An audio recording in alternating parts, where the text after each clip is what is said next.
Sometimes it's better to sit at a beautiful place and think than to sit at home and think. Nature in rain is wet, summer it dries, winter yet beauty. Life is the same.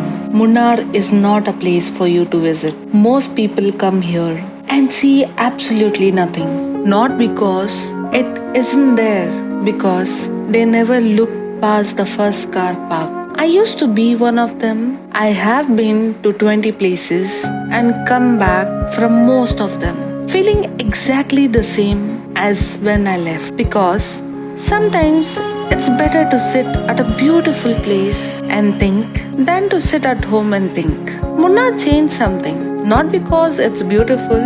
Everywhere is beauty if you look, because of what it showed me about myself when I finally stopped looking at the screen. I travel to forget, and sometimes it works. I am going to tell you something I don't usually put in these videos. I travel because I'm running from something, not running away, running towards the version of the world that makes the noise in my head go quiet for a while. And the thing about pain, it follows you everywhere. It sits with you at the tea estate. It's there at the viewpoint.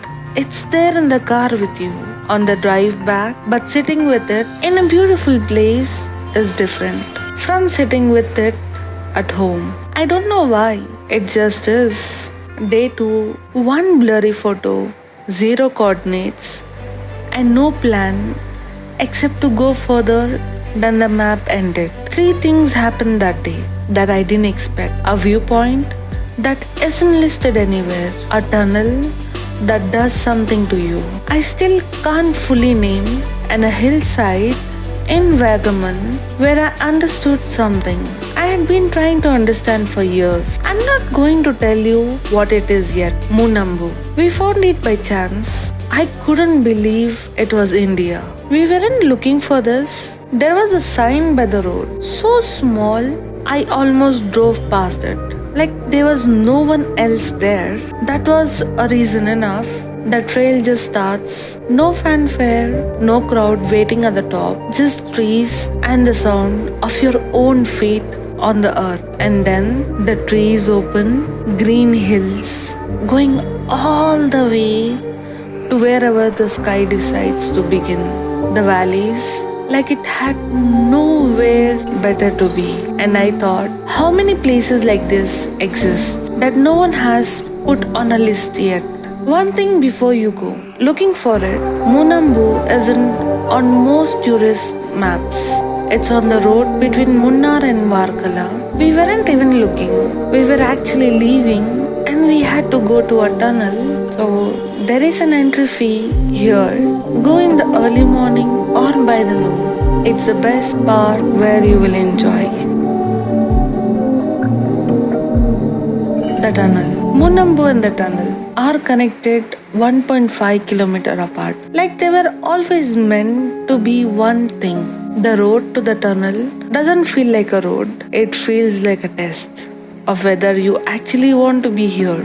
No signal, no map, just rocks and the sound of gravel under the tires. The first thing that surprised me was the width of it. I expected something big, but it wasn't that big.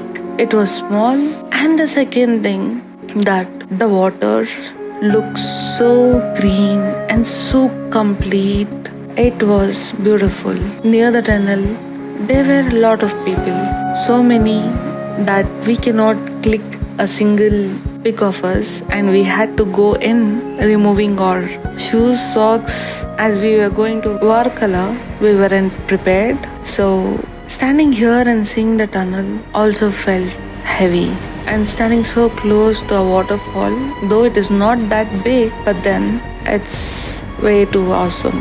The tunnel has a name, Anchuruli, built to carry water to a mountain, 5.5 kilometers of dark, and when the water outside gets low enough, you can see light. At the end of the tunnel, literally, I thought about that for a long time, because nature is the same. In the rain, the mud smell hits you before you even open the door. Everything heavy, everything soaked. Summer, it dries out and goes quiet. Winter, somehow still beautiful. Nature doesn't fight its seasons, it just moves through them. And standing in that tunnel with the silence pressing on me, I thought I have been doing the same thing. Wet seasons, dry seasons, seasons I was sure would never end. When things get low enough, you see the light. That's not a metaphor, that's how it works. I went into the dark, looking for something to see. I came out knowing something I couldn't unseen. Don't go alone, no signal, no light inside. Go with someone. Torch, daylight, the experience doesn't need you to be reckless to be real. Coming out of the tunnel, the world felt like it had been turned up. 20 minutes to golden hour. We knew the window. We moved. We passed the obvious viewpoint. It was full. It was beautiful. It felt like everyone else's answer. So we went 5 minutes further, and there, a sweep of hillside with almost no one on it. Countless mountains going as far as the eye could make sense of. And sitting there, watching the light change, I understood something. Nature is always full of surprises. We didn't expect to find this beauty, but we went 5 minutes further just to see this. And that's it. That's the whole thing. Sometimes you just need to go 5 minutes further to see the real you. Life is the same as nature. Always full of surprises. Always worth going 5 minutes further. Mountains to mist to coast. All in one day. Standing at those cliffs. Salt air. Last light. The whole day behind me. I didn't feel like a tourist. I felt like I would actually been somewhere. Travel doesn't fix anything. I want to be honest about that. The pain comes with you. It sat with me at Munambu. It was in the tunnel. It was at the hillside in Vagamon. But next to mountains that have been there for 10,000 years. Next to mist that doesn't care about any of it. It gets smaller, not gone, just smaller. And sometimes smaller is enough. Munnar is not a place for you to visit. It's a place that finds you when you're ready to be found. Go 5 minutes further than where the crowd stops. Walk into the places that make you uncomfortable. And when the light turns golden, put the phone down. Just be there. Varkala at sunrise is next. And what happens on those cliffs, I'm still figuring out how to say it. Just walk 5 minutes further. One day, one life. Thank you.